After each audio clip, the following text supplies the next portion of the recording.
Class 9 हम लोग गति पढ़ रहे हैं। गति में हम लोग समीकरण पढ़ रहे हैं। गति के कितने समीकरण होते हैं? 3 समीकरण होते हैं, पहला, दूसरा, तीसरा। देखो अब गति का समीकरण होता है पहला v बराबर u प्लस ए टी, ठीक ना। गति का दूसरा समीकरण होता है यस बराबर U T plus half A T square. तीसरा समीकरण होता है v स्क्वायर बराबर u स्क्वायर प्लस 2as। अब जहाँ इसमें देखेंगे कि ये सब जो हम लोग इंग्लिश का अल्फ़ाबेट यूज किए हैं उसका मतलब होता क्या है। जैसे इसमें v यूज किए हैं तब v बराबर होता है किसी वस्तु का अंतिम वेग। u यूज किए हैं तो u का मतलब होता है किसी वस्तु का प्रारंभिक वेग, ठीक ना। इसमें हम a यूज किए हैं तो a का मतलब होता है किसी वस्तु में कितना त्वरण लग रहा है। तो a को कभी कभी हम मंदन से भी दिखाएंगे। तो जब मंदन लगाएंगे तो जहाँ a मतलब a का मान माइनस में लिखेंगे और जहाँ त्वरण लिखेंगे वहाँ a का मान प्लस में, ठीक। अब हम यूज किए हैं यस। यस से हम दूरी को दिखाते हैं, ठीक ना।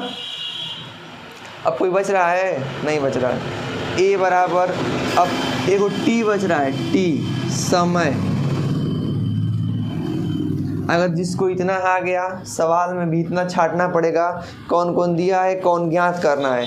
तब जो भी दिया रहेगा मतलब देखो यह कितने राशि पद से मिलके बना है? 1 2 3 4 को चीज़ से मिलके बना है। अगर सवाल में 3 चीज़ दिया रहेगा, एनीवन कोई भी 3 चीज़ दिया रहेगा, एक चीज़ ज्ञात करना होगा तो ये सूत्र लगाएंगे। अब हमको कैसे पता चला क्या क्या दिया है? तो वो उसके मात्रक से पहचान सकते हैं कैसे कौन कौन सवाल में क्या क्या दिया है। अगर दूरी ज्ञात करने की बात करेगा तो दूरी इस वाले सूत्र से यानी दूसरका से और तीसरे वाले से ज्ञात कर सकते हैं दूरी। लेकिन हमको पता होना चाहिए कि उसमें अंतिम वेग दिया है कि नहीं।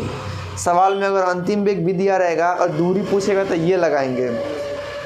अगर सवाल में अंतिम वेग की जिक्र नहीं किया है, दूरी पूछ दिया है तो उसमें त्वरण दिया रहेगा, समय दिया रहेगा और प्रारंभिक वेग दिया रहेगा, ठीक ना। तो उसी हिसाब से हम लोग प्रश्नों को भी हल करेंगे और इसको देखते हुए लगाएंगे, ठीक। बात रही अब देखो यहाँ पे ये गति का तीसरा समीकरण है। अगर कोई चीज़ अगर किसी रास्ते पे चल रहा है तो उसको बोलते हैं हम क्षैतिज। कैसा? क्षैतिज। और कोई चीज़ अगर हम आसमान की तरफ फेंक रहे हैं या आसमान से गिर रहा है तो उसको बोलते हैं ऊर्ध्वाधर। ऊर्ध्वाधर। तो क्षैतिज की बात करेगा तो दूरी यस लिखेंगे और ऊर्ध्वाधर किसी वस्तु को ऊपर फेंकें या फिर नीचे फेंकें तो उसके उस में सवाल में यस की जगह यच लिखते हैं। क्या लिखते हैं? यच। यच दिया रहेगा, हाँ। तो अब प्लस कब लगेगा अभी बताएं। जब चीज़ ऊपर से नीचे गिरेगी तो पृथ्वी अपनी ओर आकर्षित करेगी तो जो ए होगा हमारा पॉजिटिव होगा। अब अगर यहीं पे अगर किसी वस्तु को हम ऊपर की तरफ फेंक रहे हैं तो u स्क्वायर माइनस 2ah लगेगा। कोई दिक्कत? बताना, सही है ना। किसी वस्तु को अगर हम नीचे से ऊपर फेंक रहे हैं, ठीक, तो माइनस 2ah मतलब ये जो है त्वरण क्या है? माइनस हो जाएगा। अगर ऊपर से नीचे गिरा रहे हैं तो प्लस में। ये कब? ऊपर की बात हो गई है। जब ऐसे रास्ता में चलेगा तो उसमें भी प्लस माइनस होता है। हर जगह लगाते हैं, हर जगह। अगर तुम्हारी स्पीड बढ़ा रहे हैं चाल तो ए प्लस में, अगर स्पीड ब्रेक कर रहे हैं तो चाल घटा रहे हैं तो ये माइनस में, ठीक ना। इतना तो बताओ कि अभी ये हम चल रहे हैं क्षैतिज चल रहे हैं। क्या चल रहे हैं? क्षैतिज की बात कर रहे हैं। अब ये काम हम ऊपर भी तो कर सकते हैं, आकाश में भी तो कर सकते हैं। तो हम सबको पता है कि पृथ्वी जो हमारी होती है और इसके अंदर ग्रेविटी होती है, माने खींचने की क्षमता होती है।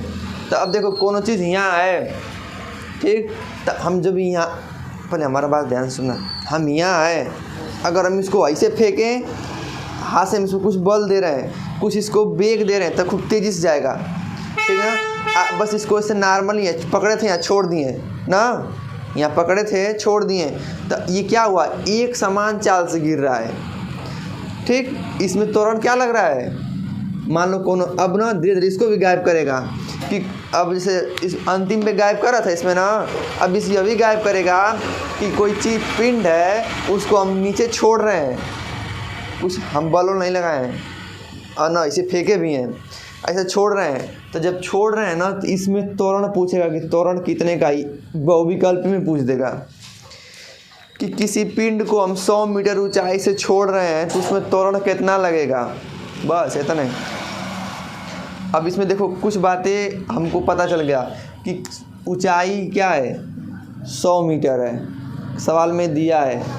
अब पिंड को जब छोड़ रहे हैं तो यहाँ वेग क्या है 0 है ना, पकड़े तो 0, तो u बराबर 0 मीटर प्रति सेकेंड।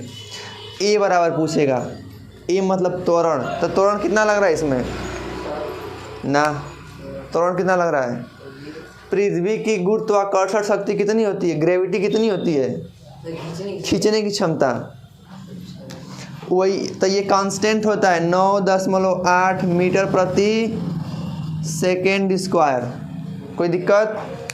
अब भी जब हम लोग सवाल लगाएंगे आंकिक प्रश्न तो उसमें अब ये सब नहीं देगा तो हम लोग पता कर लेंगे, बस ऊंचाई दे देगा कितनी ऊंचाई तक ले जा रहा है पिंड को। अब छोड़ने की बात करेगा तो पकड़ा था पहले तो u बराबर 0 छोड़ दिया, ठीक ना। तो जब पिंड ने जैसे नीचे गिरा है ना, इसके चाल में वृद्धि भी हो रही है, तो एक समय ऐसा आएगा कि धरती पर टकराएगा तो v बराबर 0 हो जाएगा, ठीक ना। और इसमें त्वरण कितना था 9.8 मीटर प्रति सेकंड स्क्वायर। ये नियत होता है कभी भी जब बात ऊर्ध्वाधर ऊपर से गिर रही हो तब, ठीक। अब इसमें दो बात ख्याल रखेंगे, तो अब ये कभी कभी निगेटिव माइनस भी लगाएंगे, कभी कभी प्लस भी लगाएंगे। ये दो स्थिति में होता है। पहला, जब सवाल में पिंड बात करेगा कि पिंड को ऊपर से छोड़ रहे हैं, जैसे यहाँ से छोड़ रहे हैं, हाँ, जब ऊपर से छोड़ रहे हैं तो नीचे गिर रहा है, तो इसका मतलब क्या, त्वरण जो हमारा है प्लस में हो जाएगा। मतलब पृथ्वी इसको अपनी तरफ आकर्षित खींच रही है तो त्वरण प्लस में। लेकिन जब सवाल में बात करेगा कि किसी पिंड को हम ऊर्ध्वाधर ऊपर की तरफ फेंक रहे हैं, तो देखना जब हम लोग फेंकने की बात करेंगे ऊपर, तो हमारा बल इस दिशा में, हमारा बल ऊपर जाएगा। हम तो ऊपर खिला के बेग भी खींचे थे ना, लेकिन लगातार इसको पृथ्वी अपनी तरफ खींचती रहेगी ना, इस त्वरण से अपने खींचती रहेगी। तो एक समय ऐसा आएगा कि हमारा जो हम बल लगाए थे एक बिंदु पे जाके ख़त्म हो जाएगा वेग, अब वहाँ से पृथ्वी का काम करने लगेगा, तब यहीं पे रुक जाएगा। तो रुक गया तो इसका मतलब अंतिम वेग 0 देगा नहीं, तुमको पता, मतलब जानकारी होना चाहिए स्वयं को। तो अंतिम वेग 0। अब पृथ्वी इसको अपने तरफ खींचेगी तब नीचे आता है। तो जब हमारा बताने का मतलब ये है कि ऊपर जाएगा तो माइनस लगाएंगे, ऊपर जाएगा तो माइनस लगाएंगे कोई पिंड, और नीचे आएगा तो प्लस लगाएंगे। इतना पता हो गया ना, ठीक है, यही बताना था तुम लोग को। अब सवाल देंगे ऊर्ध्वाधर का समीकरण में गति का प्रथम समीकरण हम लोग सिद्ध करना सीख रहे हैं। गति का प्रथम समीकरण आता कहाँ से है, अगर इसको अच्छे से लिखा जाए तो अच्छा नंबर मिल सकता है। देखो कैसे लिखेंगे, माना कि वस्तु का प्रारंभिक वेग u है तथा t समय पश्चात यश दूरी चल के उसका चाल v हो जाता है, तथा यदि उसका त्वरण a हो, यदि त्वरण a हो तो इतना लिखने के बाद मतलब ये हमको लाइन लिखना पड़ेगा। और ये दिखा भी रहा है कि प्रारंभिक वेग u को कहते हैं, समय t को कहते हैं, दूरी यश को कहते हैं, v जो होता है अंतिम वेग त्वरण a होता है। तो त्वरण a बराबर चाल में परिवर्तन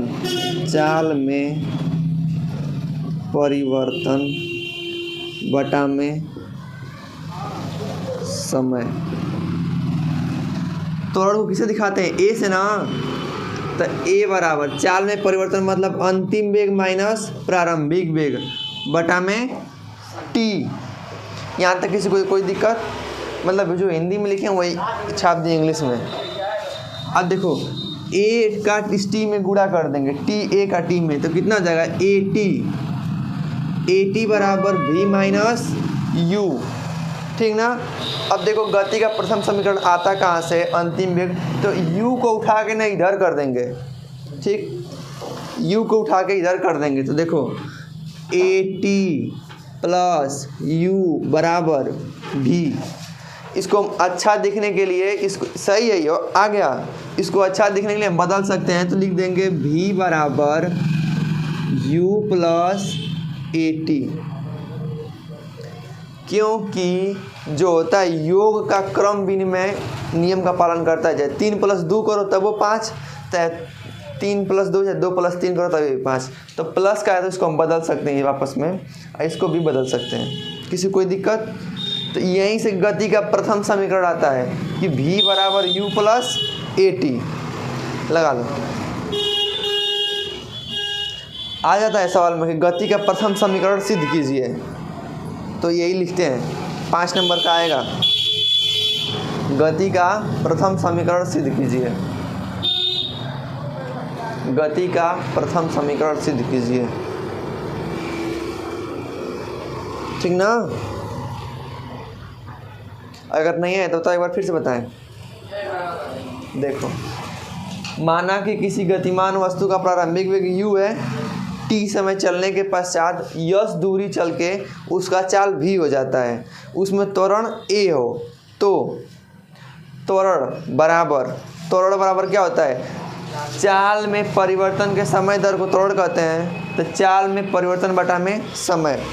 तो अब त्वरण को अंग्रेजी में a से दिखाते हैं, बराबर v - u बटा में t, तो v क्या है हमारा प्रारंभिक वेग, v अंतिम वेग, u प्रारंभिक वेग, अब बटा में समय, तो t का गुणा इसमें कर दिए तो at हो गया है, बराबर v - u हो गया है। तो अब v को उठा के u को उठा के इधर कर दिए तो u at प्लस u हो गया है, बराबर v। तो v बराबर u प्लस at पढ़ो इधर से, या उसको अच्छा दिखने के लिए, हाँ इसको डालेंगे प्लस में, तो v बराबर u प्लस at हो गया ऐसे। तो लिखेंगे यह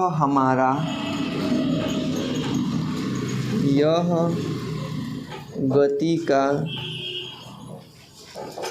प्रथम समीकरण है, ठीक ना, हो गया। इसको मिटाते हैं, अब गति का दूसरा समीकरण सीखते हैं। लिखो, जिसका नहीं हुआ है वो लिख ले।